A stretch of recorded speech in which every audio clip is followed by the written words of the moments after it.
वानी विधानसभा के विधायक देवेंद्र पटेल ने विधानसभा में उठाया सुल्तानगंज से हैदरगढ़ मार्ग में घटिया निर्माण का मामला। मध्य प्रदेश विधानसभा में सिलवानी विधायक देवेंद्र पटेल ने बेगमगंज सुल्तानगंज के बीच निर्माणाधीन मार्ग में हो रही तकनीकी गड़बड़ियों और गुणवत्ताहीन निर्माण होने का मामला प्रश्नकाल के दौरान उठाया। श्री पटेल ने कहा कि निर्माण एजेंसी द्वारा भारी गड़बड़ियां की जा रही हैं और पूरे रोड पर भारी जर्क है। सीसी रोड का लेवल ठीक नहीं है, सर्विस इल्यूमिनेशन ठीक नहीं है और सीसी जॉइंट्स में भारी गड़बड़ियां हैं। उन्होंने कहा कि सीसी रोड और डामर रोड की क्वालिटी ग्राम पंचायतों में बनने वाली सड़कों से भी ज़्यादा घटिया है। प्रश्न का उत्तर देते हुए लोक निर्माण मंत्री राकेश सिंह ने बताया कि विधायक जी द्वारा बताई गई सड़क का परीक्षण कराया गया है और कुछ कमियां पाई गई हैं जिन्हें शीघ्र ही ठीक किया जा रहा है। उन्होंने कहा कि विधायक जी की उपस्थिति में तकनीकी अधिकारियों को भेजकर फिर से विस्तारित जांच कर ली जाएगी और सड़क निर्माण पूरी तरह गुणवत्तापूर्ण ही कराया जाएगा। गड़बड़ी पाए जाने पर संबंधित निर्माण एजेंसी के खिलाफ कार्रवाई भी की जाएगी। माननीय मंत्री जी से निवेदन है कि हमारी सिलवानी विधानसभा की ये हैदरगढ़ सुल्तानगंज से हैदरगढ़ ये मुख्य सड़क है और करीब 700 करोड़ में इसका निर्माण हो रहा है और लगभग 2 वर्ष होने को है और जिसके जो उसके छोटे छोटे हिस्सों का जो निर्माण हुआ है वो दोबारा से उखड़ गया है, उस पर रिपेयरिंग का काम होगा और अभी 25% मात्र सड़क का काम हुआ है और उसका जो कंक्रीट है वो ग्राम पंचायत में सरपंच लोग जो कंक्रीट बनाते हैं उससे भी घटिया स्तर का कंक्रीट का निर्माण हुआ है। मैं माननीय मंत्री जी से निवेदन आग्रह है कि हमारे विधानसभा क्षेत्र के 3-4 लाख लोगों का उसी सड़क मार्ग से निकलना होता है। आपसे निवेदन है कि उसकी जांच होकर उस निर्माण एजेंसी के खिलाफ कार्रवाई हो और उसकी गुणवत्तापूर्ण उसका निर्माण हो जाए, इतना निवेदन है। माननीय मंत्री जी। धन्यवाद माननीय अध्यक्ष जी। मैं माननीय सदस्य की चिंता से सहमत हूं। वो जो कार्य चल रहा है, जिस सड़क के जिस हिस्से की माननीय सदस्य ने बात की है, उसमें सीमेंट कंक्रीट के कुछ हिस्सों में निश्चित रूप से जो जांच की गई उसमें पाया गया, उसमें 6 पैनल ऐसे पाए गए जिनमें क्रैक आए हैं। उनमें से 2 पैनल बदल गए हैं। जो बचे हुए 4 पैनल हैं उनको बदलने की प्रक्रिया भी प्रारंभ है। अभी सड़क निर्माणाधीन है, उसमें कुछ विलंब हुआ है, ये बात बिल्कुल सही है, लेकिन कार्य शीघ्रतापूर्ण हो इसके निर्देश जारी कर दिए गए हैं। और उसमें वो जहां सड़क के निर्माण में आपको ये ध्यान में आया है कि सड़क का निर्माण का कार्य घटिया हुआ है, उस पर जैसा मैंने अभी आपको जानकारी दी कि बाकी के बचे हुए 4 पैनल भी शीघ्र बदल जाएंगे। बाकी कुल मिलाकर जो सड़क का शेष 16 किलोमीटर का हिस्सा है, जो डामर रोड का हिस्सा है, वो क्वालिटी के हिसाब से ठीक पाया गया है।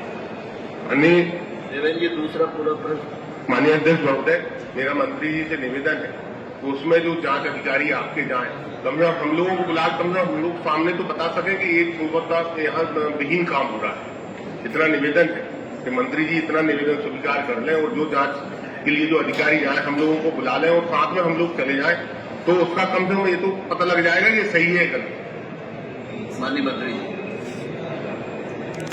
उससे खुद आपसे बात करूंगा और बात करने के बाद में उसकी गुणवत्ता को लेकर जो आपकी आशंकाएं हैं वो दूर हो और अच्छे स्तर की सड़क बने, हमारी ये कोशिश होगी।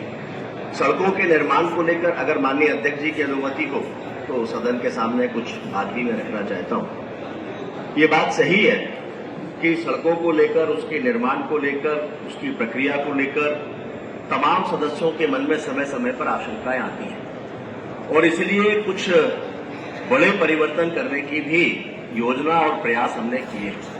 पिछले दिनों माननीय अध्यक्ष जी 3 राज्यों में हमने अपने अध्ययन दल भेजे थे, जिनमें एक चीफ इंजीनियर के साथ में बाकी एक पूरी टीम गई थी, ताकि उन राज्यों की जो अच्छी प्रैक्टिसेस हैं उनका भी अध्ययन हो और उसको अपने यहाँ पर हम कैसे लागू कर सकें, उस दिशा में आगे बढ़े। सदन को जानकर ये अच्छा लगेगा कि जो अध्ययन दल गए थे उसमें से तेलंगाना वाला जो दल था, उन्होंने कहा कि यहाँ तो जो बिटुमिन की सड़कें बनती हैं ये भी 6 साल और 7 साल चलती हैं, लेकिन हमारे यहाँ पर वो क्वालिटी नहीं होती है। तो इस तरह से मैंने उन लोगों से कहा कि जब वहां पर बन सकती है तो हमारे यहाँ क्यों नहीं बन सकती। तो उसको लेकर निविदा में भी जो कमियां खामियां रही है, प्रक्रिया में चलती चली आ रही हैं, उनको दूर करने का भी हम प्रयास कर रहे हैं। बिटुमिन भी कहां से लिया जाए, Bharat petroleum, Indian oil corporation, केवल उनसे ही बिटुमिन लिया जाए, इसको भी निर्धारित करने का काम हम लोग कर रहे हैं। इसके साथ निविदा की शर्तों में आमतौर पर जब टेंडर होते हैं तो किसी भी तरह के रेट डल जाते हैं, लोएस्ट आने के लिए लोग कितना भी नीचे चले जाते हैं और उसका सीधा असर गुणवत्ता पर होता है। और इसलिए ये भी तय किया है कि हम उसको भी ठीक करेंगे। तीनों राज्यों के अध्ययन दल की रिपोर्ट्स हमारे पास में आ चुकी हैं, उसके आधार पर हम जल्दी ही निर्णय करने जा रहे हैं। 2 राज्यों में, गुजरात और महाराष्ट्र में, वहां फिर से जाने की तैयारी है। लेकिन ये सब कुछ इसी महीने के अंत तक हम कर लेंगे और अगले महीने कोशिश होगी कि निविदा, इसमें सदन का भी सहयोग लगेगा कि निविदा की शर्तों में हम ये निर्धारित करेंगे, कड़े मापदंड बनाएंगे ताकि अच्छी गुणवत्ता की सड़कें बने। आपको याद होगा, इसी सदन में मैंने जिस समय पर लोकमत ऐप की बात की थी, तब मैंने ये कहा था कि एक बड़ी चुनौती है। राजनीतिक क्षेत्र में आमतौर पर इस तरह की चुनौतियां लोग लेते नहीं है, लेकिन अगर हमें परिवर्तन करना है और सकारात्मक परिवर्तन करना है तो हमें इस तरह की चुनौती